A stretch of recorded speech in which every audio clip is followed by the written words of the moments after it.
नवाब ने 20 जून की रात को 146 अंग्रेज बंदियों को 18 फीट लंबी एवं 14 फीट 10 इंच चौड़ी कोठरी में बंद कर दिया था और अगले ही दिन हॉलवेल सहित मात्र 23 व्यक्ति जिंदा बचे। यह घटना इतिहास में ब्लैक होल की त्रासदी यानी ब्लैक होल ट्रेजेडी के नाम से भी प्रसिद्ध हुआ।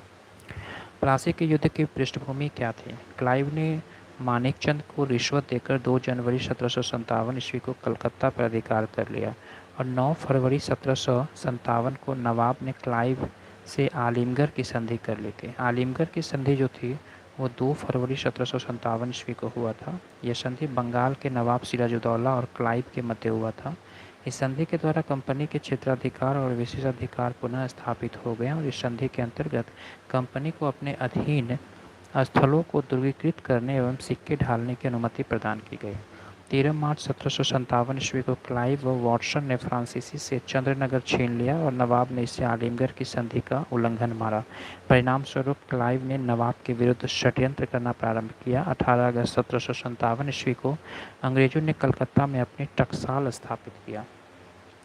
नवाब के विरुद्ध षड्यंत्र। नवाब के प्रमुख अधिकारी एवं उससे संतुष्ट थे और क्लाइव ने इसका लाभ उठाकर एक षड्यंत्र रचा। इस षड्यंत्र में नवाब की प्रधान सेनापति मीर जाफर, सेना का एक अन्य अधिकारी यार लतीफ़, दीवान राय दुर्लभ और बंगाल के सबसे बड़े बैकर जगत सेठ शामिल थे। क्लाइव ने एक धनी व्यापारी अमीन चंद के माध्यम से इन लोगों को संपर्क किया।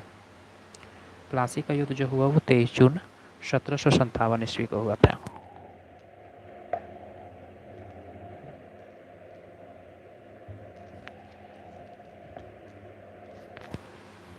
ये काफ़ी इम्पोर्टेंट है। इसकी पृष्ठभूमि की ओर हम देखते हैं।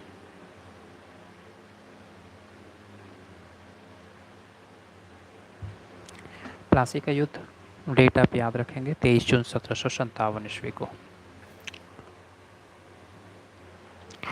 क्लाइव की सेना में 950 यूरोपीय पैदल, 100 यूरोपीय तोपची एवं 50 नाविक और 2100 भारतीय सैनिक थे।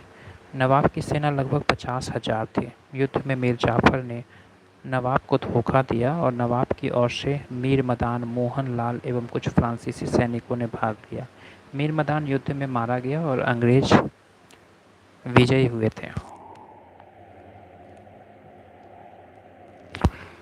नवाब भागकर मुर्शिदाबाद पहुंचा, जहां मीर जाफर के पुत्र मीरन ने मोहम्मद बेग द्वारा उसकी हत्या करवा दी। युद्ध के बाद कंपनी की 24 परगने की जिम्मेदारी प्राप्त हुई, जिसमें उसकी आय की वृद्धि हुई। क्लाइव को 2,34,000 रुपये भेंट दी गई तथा 50 लाख रुपये सेना और नाविकों के लिए दान दिया गया। मीर जाफर 1757 ईस्वी से 1760 ईस्वी। प्लासी की सफलता के पश्चात अंग्रेजों ने मीर जाफर को बंगाल का नवाब बनाया। मुर्शिदाबाद के किसी हाजिर जवाब दरबारी ने मीर जाफर का नाम कर्नल क्लाइव का गधा रखा था। इसके कार्यकाल में अंग्रेजों को बांटो और राज करो की नीति का सूत्रपात हुआ और 25 फरवरी 1760 ईस्वी को क्लाइव इंग्लैंड वापस चला गया।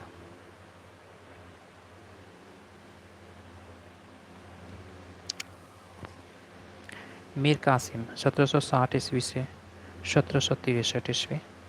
मीर कासिम अलवर्दी खां के पश्चात बंगाल का दूसरा योग्य नवाब था। उसने अपनी राजधानी मुर्शिदाबाद से मुंगेर स्थापित कर ली थी, क्योंकि वह मुर्शिदाबाद के षड्यंत्रात्मक वातावरण से दूर रहना चाहता था तथा कलकत्ते से दूर होने के कारण अंग्रेजों के हस्तक्षेप भी कम रहता था।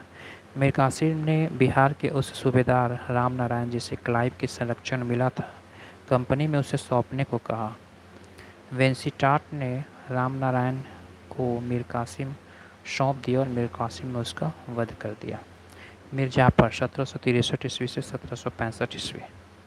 अवधि आप याद रखेंगे। पटना की घटना के कारण कंपनी ने जुलाई 1763 ईस्वी में मीर जाफर को नवाब घोषित कर दिया और मीर कासिम के विरुद्ध युद्ध की घोषणा कर दी। मीर जाफर ने कंपनी से केवल 2.5% नमक कर लेने के अतिरिक्त कंपनी को सभी करों से मुक्त कर दिया था। बक्सर का युद्ध काफ़ी इम्पोर्टेंट है, इसके बारे में हम थोड़ा देखेंगे।